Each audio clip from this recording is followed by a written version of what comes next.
Merci beaucoup mesdames, merci beaucoup messieurs, vous qui nous suivez dans votre émission Dis-moi tout. Aujourd'hui nous sommes encore là pour vous parler de l'actualité sociopolitique qui prévaut actuellement en République démocratique du Congo. Nous allons parler de ces sorties médiatiques que vous avez constatées, notamment celle de Jean-Marc Kabunda qui a en tout cas critiqué sévèrement le président de la République Félix Tshisekedi et sa gestion. Nous parlerons également du départ, n'est-ce pas, ou de Franck Diongo qui s'est aussi prononcé, qui va plus soutenir le président Tshisekedi. Nous parlerons aussi des élections qui seront organisées d'ici quelques mois en République démocratique du Congo. Est-ce qu'il faut qu'on enrôle la diaspora, qu'elle participe aux élections prévues en 2023? Et nous finirons par parler d'une petite actualité, n'est-ce pas, qui concerne la situation sécuritaire en République démocratique du Congo. Vous savez très bien, à l'est de la RDC, Bunagana est toujours pris entre les mains du M23. Et pour en parler, je reçois sur ce plateau l'internationaliste Hosni Moubarak. Bienvenue sur ce plateau. Merci beaucoup, mon prestigieux Jules Mbouy. Vous vous portez très bien. Oui, oui, je vais bien.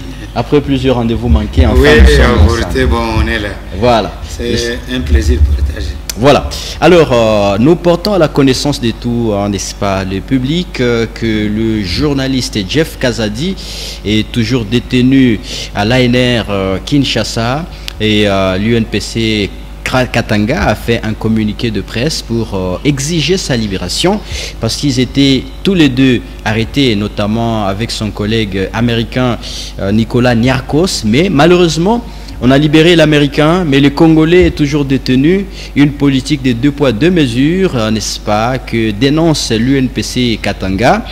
Son vice-président Gilbert Kyungu l'a dit au cours, n'est-ce pas, d'un face-à-face avec les journalistes de la province du Katanga. Et nous espérons bien que le journaliste Jeff Kazadi, qui était d'ailleurs en train de faire son travail professionnel, il sera libéré, n'est-ce pas, pour qu'il continue à exercer son travail. Nous sommes dans un pays démocratique et nous l'espérons très très bien.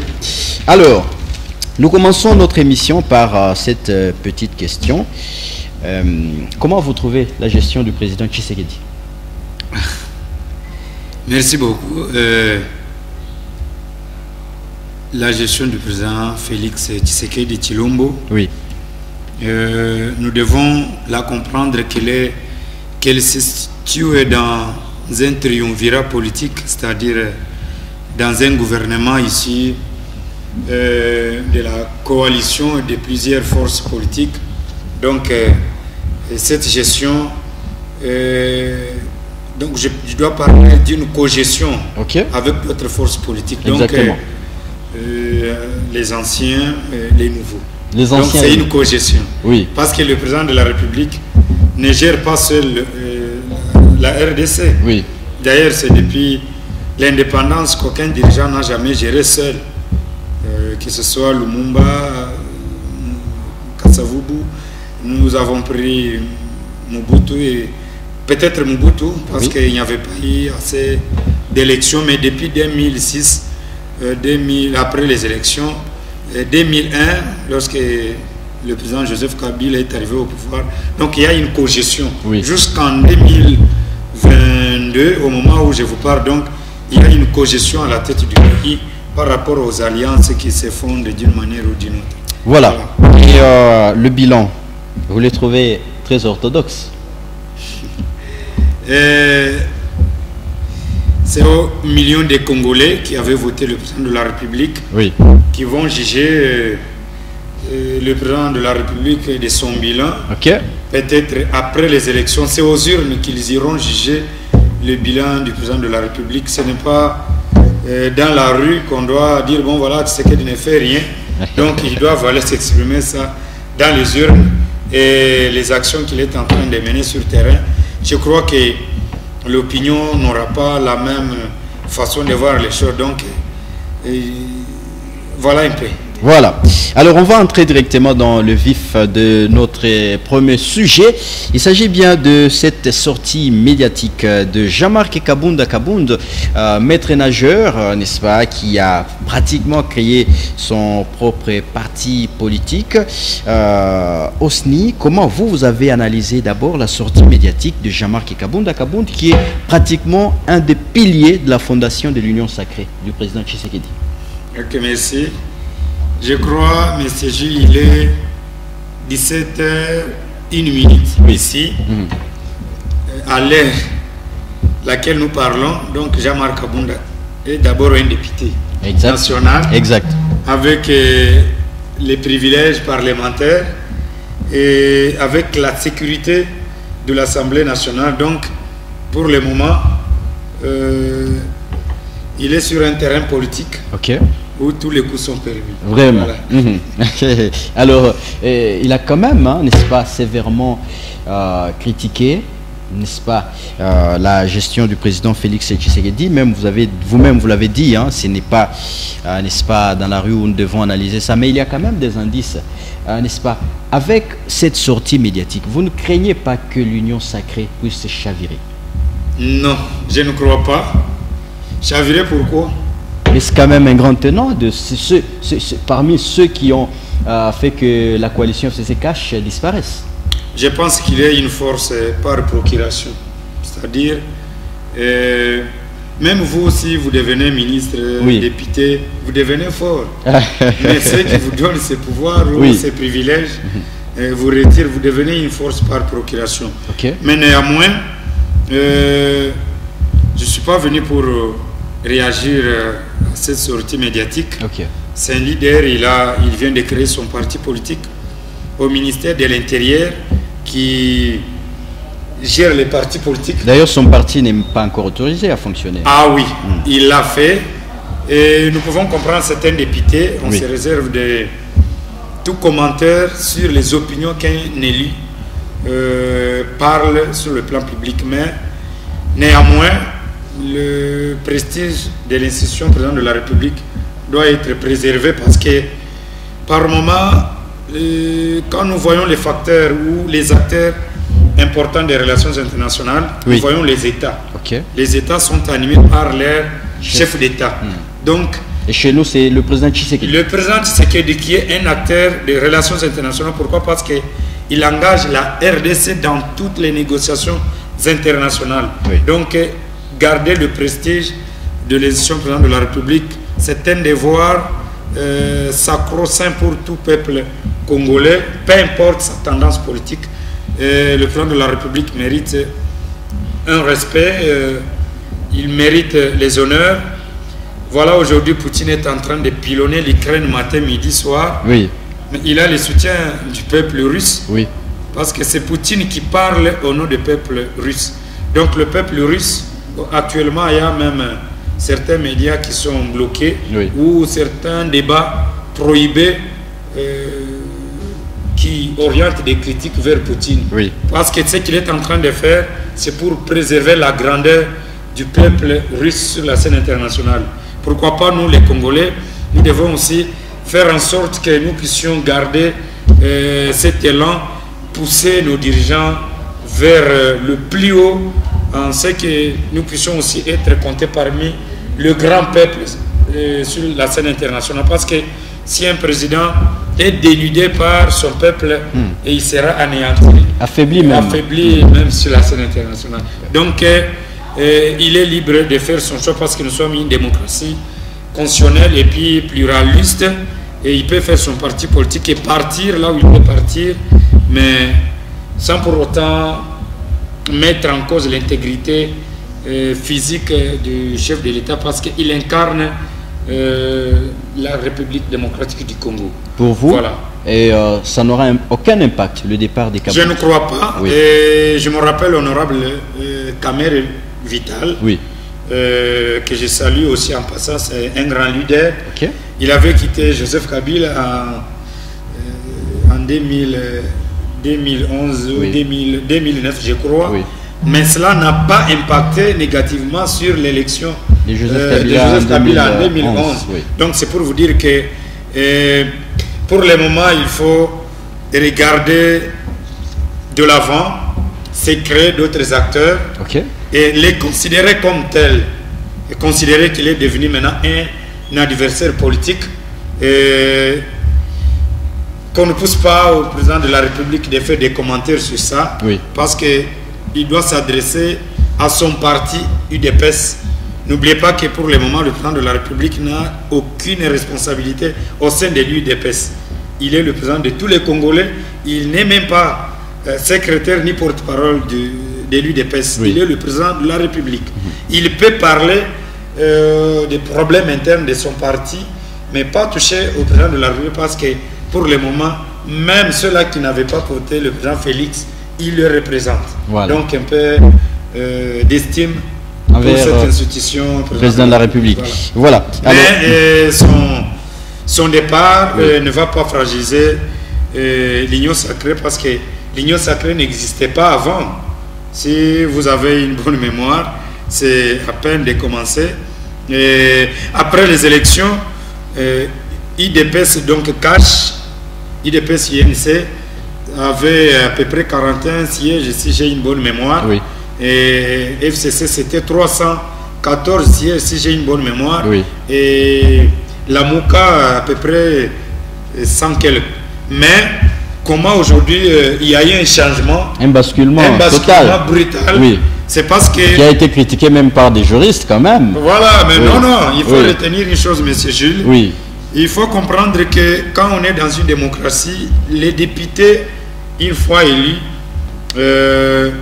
ils n'appartiennent pas à un individu, ils appartiennent à la République. Parce qu'ils ne traitent pas les problèmes individuels, ils traitent les problèmes de la nation. Voilà pourquoi aux États-Unis d'Amérique, un président de la République des États-Unis n'a jamais été sûr de sa majorité au Parlement. Voilà, Obama a commencé avec une majorité, mais il a terminé le mandat sans majorité. Et tous les députés, pour l'intérêt général de la patrie, ils vont migrer pour pérenniser l'intérêt de la patrie. Voilà. Donc, nous devons comprendre aussi qu'en démocratie, quand les députés sont élus, ils représentent la patrie, ils ne représentent pas un parti politique. Ils représentent le peuple congolais, la nation. Donc, ils peuvent migrer si l'intégrité territoriale ou l'intérêt général de la population est en insécurité. Ils peuvent se coaliser pendant leur mandat d'une manière ou d'une autre. Voilà, alors ce qui fait mal aussi, selon certains analystes, c'est la sortie médiatique de Augustin Kabouya, n'est-ce pas, qui a été aussi très tranchant envers son ancien président d'intérim de l'UDPS, parce que vous avez quand même suivi, il a déballé aussi sur la place publique tout ce que Jean-Marc Abound était. Non, mais ça, je ne peux pas faire trop de commentaires. Mais au moins c'est un problème interne de l'UDPS. Ils pouvaient le régler en interne. Ils pouvaient le régler. À partir de là, il y a le statut, il y a l'aspect disciplinaire. Si peut-être l'autre n'a pas obtempéré aux sanctions qui ont été mises à sa disposition, l'UDPS en tant que parti pouvait prendre des mesures palliatives pour éviter pareil dérapage. Mais pour le moment, le vin est déjà tiré. Honorable Jean-Marc Abound n'est plus encore de l'UDPS, il est parti, il faut le considérer comme tel. Il faut maintenant avoir des nerfs solides pour avoir d'autres acteurs et aider le président de la République à terminer son mandat avec d'autres Congolais qui comprennent la vision ou sa vision, et puis comprendre que nous sommes un État très fragile et toutes les tensions qui commencent à se dessiner avant même les élections, ça risque de plonger certaines communautés dans des conflits intercommunautaires, et ça doit fragiliser même le processus électoral en 2023 que certains prétendent être candidats. Voilà, on va directement parler du processus électoral en République démocratique du Congo, n'est-ce pas? Le processus est en train d'évoluer. Le président de cette institution, n'est-ce pas, d'appui à la démocratie, Denis Kadima Kazadi, n'est-ce pas, prévoit, n'est-ce pas, où il a lancé ce message pour que nous puissions aussi avoir l'enrôlement de la diaspora. Est-ce que c'est votre avis aussi que la diaspora puisse participer aux élections de 2023? Ah oui, mais ce sont des Congolais. Oui. Mais il y a un problème. Et nous avons plusieurs communautés congolaises à travers l'Afrique, donc le monde en général. Notre pays, ils sont là. Mais la question qui me vient en tête, quel est l'impact, quel est le volume de financement de ces Congolais de la diaspora aux efforts du développement du pays? C'est ça le grand problème, ce n'est pas seulement aller aux élections. Oui. Il faut faire une évaluation. Qu'est-ce qu'ils font pour contribuer au développement? Pour contribuer au développement du Congo. Oui. Ça, c'est de 1. De 2, c'est quelle diaspora? On a quand même des Boketchus qui sont là. Mais la diaspora... C'est aussi un Congolais. Oui, bon, je n'ai pas le droit de retirer la nationalité à qui que ce soit. Oui. Mais la loi le dit. Si vous allez en France, en Europe, la plupart des Congolais qui sont là sont binationaux. Mais que dit la loi congolaise sur la binationalité? Donc il y a des Congolais qui ont eu d'autres nationalités. Oui. Et ils vont voter en tant que quels citoyens parce que la loi congolaise reste jusqu'à présent stricte à la binationalité. Donc il y a des Congolais qui ont des nationalités mais qui veulent voter. Oui, c'est un droit. Mais il faut aussi comprendre que la diaspora que nous avons, la diaspora congolaise, ne pousse même pas aussi la patrie à arriver là-bas. Parce que là où ils sont, ils peuvent copier ce qu'ils voient là-bas et venir aussi impacter. Laissez-moi vous dire que les gens parlent aussi aujourd'hui de Paul Kagame. Oui. Mais il est le produit de la diaspora rwandaise en Ouganda. Ok. Et aujourd'hui, ils ont compris, ils ont étudié les Rwandais sur les fenêtres. Ils ont dit, nous allons faire quelque chose. Mais le président Tshisekedi aussi était de la diaspora. Je vais revenir. Oui, il était aussi de la diaspora. Oui. Je dois revenir. Okay. Il était avec son père à ses côtés. C'est la raison pour laquelle il avait même intégré son parti. Oui. Nous allons y revenir. Parce que, attention, je l'ai dit, il y a le sujet des relations internationales qu'on ne peut pas tout parler, surtout pour la responsabilité publique qu'il a sur ses épaules. Okay. Donc nous devons garder au moins ce prestige-là et ne pas les confondre pour le moment de la diaspora parce qu'il est président de la République. Je reviens sur ça. Nous avons aussi une diaspora qui est divisée. Et vous allez voir que le même comportement que nous qui sommes ici à l'intérieur du Congo, nous sommes fracturés, nous sommes segmentés par les régionalismes. Et cette même diaspora est fracturée au niveau de l'étranger où ils sont. Vous allez comprendre, il y a même, j'ai l'habitude même de reprocher certains, mais il y a un Congolais qui est décédé, mais il s'appelle une communauté. Non, il y a une communauté telle congolaise, pas même la communauté congolaise, mais ils disent telle province parce qu'il est issu de telle province. Et j'ai peur que cette diaspora puisse aussi nous amener d'autres situations ingérables au pays. Mais voter en 2018, ils n'ont pas voté. Oui, ils n'ont pas voté. C'est pour des raisons financières, pour des raisons humaines, et pour des raisons logistiques. Et aussi, ce n'est pas toute la diaspora qui va voter parce que selon la CENI, il faut prendre au moins les pays phares, les pays pilotes. Notamment la France, les États-Unis, la Grande-Bretagne. Ils peuvent le faire parce que c'est lointain. Okay. Et aussi l'Afrique du Sud parce qu'il y a... C'est aussi important. Oui, l'Afrique du Sud. Oui, l'Afrique du Sud. Mais la diaspora des pays limitrophes, je m'excuse, les pays voisins, totalement exclus du processus. Pourquoi? Parce que si vous prenez la diaspora rwandaise, vous organisez les élections au Rwanda, mais vous allez comprendre qu'il y aura aussi une subversion, mais comme on l'a vu avec Poutine, qui a influencé les élections américaines. Et par rapport à la proximité, la diaspora qui habite les pays voisins ne seront pas au rendez-vous. Mais j'ai peur qu'ils ne puissent pas aussi avoir cette chance de voter par rapport aux contraintes financières. Il faut enrôler, il faut envoyer encore une équipe, former les gens. Donc ça va encore prendre du temps.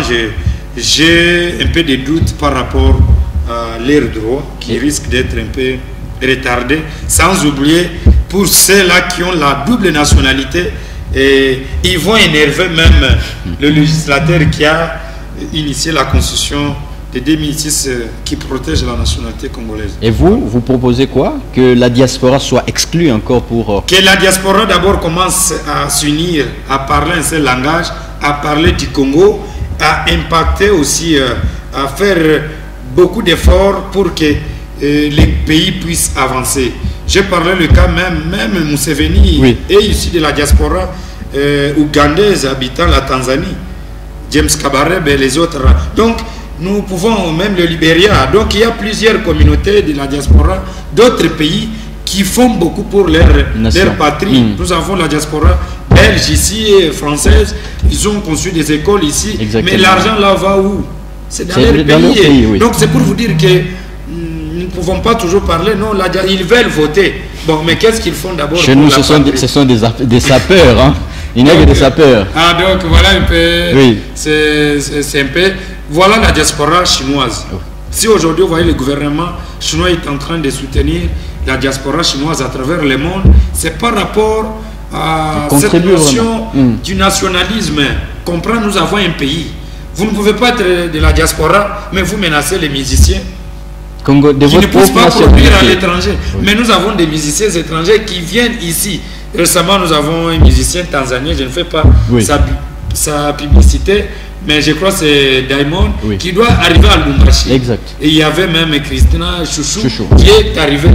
Mais quand nos musiciens arrivent là-bas, mais la diaspora les menace, parce qu'ils ont cité tel nom, mais ça, ce n'est pas parce qu'ils sont pro Tshisekedi actuellement. Actuellement, tous sont contre Tshisekedi. Ils vivent que de la musique. Nous devons aussi protéger nos musiciens, nous devons protéger ceux qui produisent ailleurs parce qu'ils sont en train de vendre l'image de notre patrie. Donc si cette diaspora comprend l'importance de la contribution aux efforts du pays, et je pense qu'ils auront tous les privilèges, qu'ils commencent par là à s'unir et peut-être dans d'autres, en 2028 ils peuvent voter s'ils commencent à parler du Congo. Pas commencer à être sur les réseaux sociaux ils ont attaqué l'ancien président et certains les ridiculisaient sur les réseaux sociaux et maintenant la chanson Kabila est partie, maintenant c'est la chanson Tshisekedi. Bon, finalement nous vendons quelle image du pays? Ils attendent que notre président arrive pour s'attaquer. Non, mais là ça ne va pas. On ne peut pas construire une nation avec un peuple qui dénie de leur patrie, qui dénie de leur dirigeants, ça ne va pas. Donc, la force d'un État dépend aussi de l'opinion publique. Lorsque le peuple influence sur les décisions des autorités, je pense que les choses vont bien marcher. En conclusion, on écarte carrément la diaspora actuellement. Pour je n'ai pas ce droit-là de dire qu'on les écarte, mais qu'ils s'unissent d'abord et que les autres renoncent à leur double nationalité, parce que ça énerve la Constitution. Et puis, ils peuvent avoir la chance de le faire, mais le travail, c'est dans peu de temps, ça va prendre nous. Et l'intérêt, on n'a pas encore commencé avec nous. C'est prévu au mois je crois octobre, hein, au mois d'octobre 2000, je crois octobre ou novembre. Ah oui, bon. Pour l'enrôlement. Je demande à la diaspora congolaise de faire beaucoup pour contribuer aux efforts du Congo, qu'ils soient unis, qu'ils parlent de la RDC. Voilà. Qui ne parlent pas de leur province, parce que quand ils sont là-bas, bon, toi tu es mon frère de telle province, il suffit de parler quelques dialectes. Oh non, il est de mon coin là, ça ne va pas le pays. Alors que nous cherchons que nous ayons une nation, n'est-ce pas, qui va profiter à tout le monde. Pour dire que le Congo n'a pas encore atteint la notion de l'État-nation. Nous sommes d'abord au niveau des notions où beaucoup pensent à leur province d'origine. Et lorsqu'un pays est à 20% ou à 10% des personnes qui parlent de la nation et 85% qui parlent que de leur région, et n'espérez pas que ce pays-là est appelé à être une nation dans les conseils des nations. Mais ce n'est pas aussi cette question-là des associations socioculturelles, les ressortissants d'eux. Ça fragilise un peu le pays quand vous avez, par exemple ici à Lubumbashi, il y a beaucoup d'associations, les ressortissants d'eux, c'est la fête. Non, et ça touche l'aspect culturel. Ok, ça n'a rien à voir avec la patrie, c'est-à-dire ça n'a rien à voir à mettre des bâtons pour que la nation ne se construise pas. On peut être dans une même, je suis congolais, oui, mais je me retrouve dans une des associations culturelles. C'est pour garder la culture, pour que la culture ne puisse pas disparaître. Okay. Parce que les enfants doivent aussi avoir la même cela. Culture. Mais nous devons mettre en tête que c'est la patrie qui nous met ensemble. Voilà, chère diaspora, vous avez compris, et donc vous avez l'obligation de vous unir, hein, n'est-ce pas, de parler un même langage pour que finalement nous ayons une nation qui va nous permettre de développer ce pays. Alors, exact, on va parler, hein, n'est-ce pas, on va prendre... Et je rappelle que le Libéria, oui, est un pays qui a été créé, fondé par la diaspora libérienne vivant aux États-Unis d'Amérique. Donc c'est un pays qui n'a pas été colonisé, mais créé par la diaspora. Oui. Donc c'est un message fort. Voilà. On va parler maintenant de cette matière, n'est-ce pas, qui intéresse l'internationaliste. La guerre à l'est de la République démocratique du Congo. Ça persiste un peu. Le mouvement du 23 mars sont toujours à Bunagana. Ça fait près de 3 semaines qu'ils sont toujours là. Expliquez-nous un peu. Qu'est-ce qui ne va pas exactement pour que la paix revienne à l'Est? Oui, la paix et la guerre sont les deux notions qui fondent les relations internationales. Parce que les relations internationales sont créées sur base des conflits. C'est parce qu'il y a eu des conflits en Europe. Sans conflit, pas de relations. Non, mais il n'y a pas. C'est-à-dire, à un moment, les conflits, c'est autour des grands enjeux. Oui. Et aussi, la guerre, c'est le prolongement de la politique étrangère d'un État au-delà de ses frontières. Donc, on doit comprendre que la guerre peut contribuer à la reconstruction d'un État si elle est bien menée. Okay. Si elle est mal menée, elle va contribuer à son effondrement. Voilà la raison pour laquelle l'Europe, aujourd'hui l'Europe, c'est parce qu'il y a eu la guerre avec le plan Marshall, oui, les États-Unis d'Amérique. Et les Américains ont eu l'idée de reconstruire l'Europe. C'est parce que l'Europe était détruite par la guerre. Donc la guerre, c'est une compétition de puissance. Quand la guerre est là, et chaque nation, chaque pays est à mesure de bomber sa poitrine pour faire... C'est une compétition. Oui. C'est comme on organise le match de foot, le Popo contre Mazembe. Donc c'est une compétition. C'est-à-dire là, on est au front. Et donc la guerre, c'est une compétition. Il y a aussi les droits de la guerre. Oui. Voilà. Et par rapport à l'est du pays, c'est une région nébuleuse qui nourrit de plusieurs mouvements rebelles, de plusieurs intérêts géostratégiques de grandes puissances et certaines puissances régionales qui veulent étendre leur hégémonie. Et donc le Congo vit dans cette configuration géopolitique des guerres par procuration, des guerres économiques et des guerres d'expansionnistes et des guerres hégémoniques. Voilà. Alors, est-ce qu'on peut avoir un espoir que d'ici quelques mois, cette guerre peut finir? La guerre, finir, non, mais on peut réduire les tensions des guerres, on peut arriver à gérer les tensions et les conflits ou guerres et autres, mais c'est inné dans l'homme, donc c'est inné. L'homme par nature aime la guerre. Aime la guerre selon Thomas Hobbes, oui. Donc on vit dans un état de la nature. Oui. Et c'est vraiment, nous devons nous préparer à ça et savoir que le peuple congolais doit s'habituer à la notion de la guerre. Okay. Et pourquoi pas, je l'ai même toujours dit, j'ai fait préfet des études. C'est un élément très important. Oui. Le peuple congolais doit s'habituer à la guerre. Doit s'habituer, ne doit pas se plaindre. On doit se plaindre, oui. Donc qu'on mette fin à la guerre. Non. Voilà. Mais il y a d'autres nations qui vivent à la guerre. Aujourd'hui, il y a des nations, il y a des entreprises qui produisent des armes. Pourquoi ils produisent des armes? C'est pour créer des guerres à travers le monde. Alors, je pense que même dans les programmes nationaux de l'enseignement primaire, secondaire, universitaire, on doit réadapter notre enseignement, l'éducation. On inculque aux enfants comment protéger notre patrie. Parce que les conflits, c'est difficile de mettre fin au conflit, c'est permanent. Donc c'est permanent dans la vie des États. Donc là où on part du pouvoir, il y a les conflits, il faut savoir maintenant contourner tous ces obstacles. Mais à la question de l'Est du pays, c'est une question que nous devons comprendre que les Rwandais au départ étaient sous protectorat allemand.